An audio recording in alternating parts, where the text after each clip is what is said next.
Sebastion Bach, the Boy from Thuringia. Chapter 1.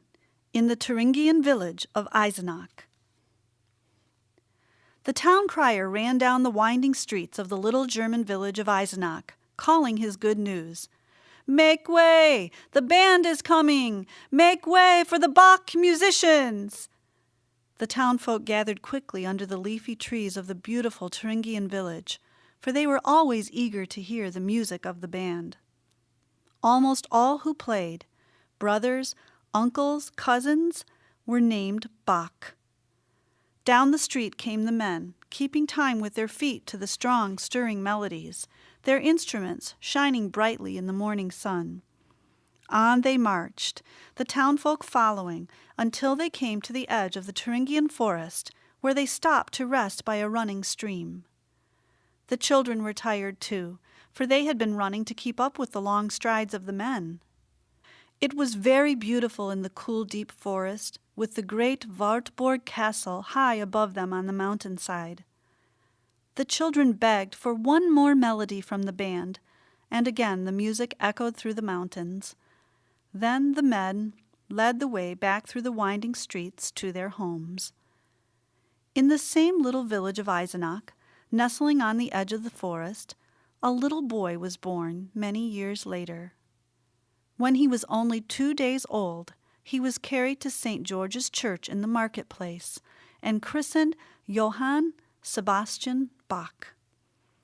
"I hope he will grow up to be a real musician like all the Bachs," said his father, Ambrosius, as they climbed the steeply rising street to the Bach home.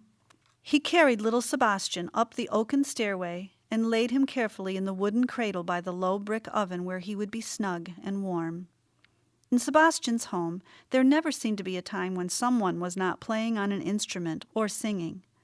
His father was the organist in the village church.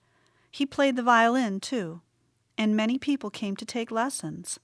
So little Sebastion grew up hearing music most of the time. At night, he never went to sleep at once, for there was music, and he wanted to hear all of it. When the sounds were just right, he would smile happily and listen without moving until he fell asleep. When he was old enough, Ambrosius gave him lessons on the violin. His older brothers and sisters were delighted to see the little boy playing. He had a very small instrument, but even so, the tones he made were clear and true, and his father was pleased. "Come, Frau, and hear the little one. Why, he plays as well as his brothers." Ambrosius was very kind and patient, and Sebastion liked the lessons with his father. He never wanted to stop when the time was up. "Yes, my little Sebastion, and if you work hard at your music, you too will become a fine musician. Even your great-great-grandfather, Veit Bach, always took his instrument with him to the mill. When the wheels were turning noisily, grinding the corn, he sat playing his lute, singing at the top of his voice, as happy as could be. He, my little man, was the first of all the musical Bachs." Sebastion liked to hear stories about his relatives.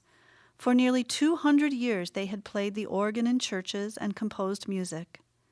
One uncle made clavichords and violins. They all had loved music more than anything else. Best of all was the time when, once each year, all the Bachs gathered from far and near to play and sing together. This year they were to come to Eisenach. Sebastion could hardly wait for the day to come. "Will they be here tomorrow, father?" he asked each morning as soon as he was awake. "No, my son, not tomorrow, but soon." When Sebastion thought he could wait no longer, he was awakened one morning by the sound of carriage wheels and horses' hoofs. He ran to the window and looked out. To his amazement, there seemed to be a whole village of people outside his house. Indeed, there was almost a whole village, for all the Bachs had gathered at the home of Ambrosius for their yearly feast of music.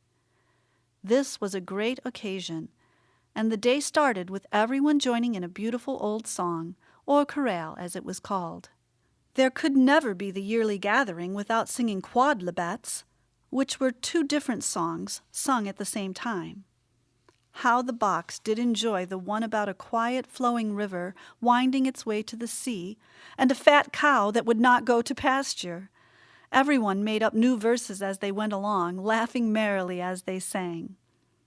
Little Sebastion ran first to one side and sang about the river, and then decided he liked the song about the fat cow better, so he stood near his uncle, singing as loudly as he could. He must keep his side going. There were gay picnics at the edge of the forest, and while the older Bachs sang and played together, the little cousins ran to explore the great castle high on the mountainside. Here in olden days, the minstrels had sung and played to entertain the lords and ladies of the castle. The children climbed the high wall and looked down. Be still, cried Sebastion. We can hear their music. And as they listened, they heard plainly the strong melodies of the older Bachs far below. In the evening the instruments were brought out, and by candlelight the men played the new compositions of one of the Bachs, written since the summer before. "Bravo! Bravo!" cried the listeners when they had heard the new music. Doors and windows of the Bach home were opened wide so the village folk could hear. Indeed, there were so many musicians that some were standing with their instruments in the doorway, for there was not enough room in the little cottage for them all. Sebastion was sleepy, and he rubbed his eyes to keep awake. But it had been too long a day, and off to bed he stumbled, the stirring melodies of the players sounding in his ears. The next day there was music from morning until night. On the third day the festival ended, and it was time for the visitors to go back to their homes, so the Bachs were up early, and when all was ready, they came together for a last quodlibet. "Goodbye, goodbye," called Sebastion, running excitedly about the horses.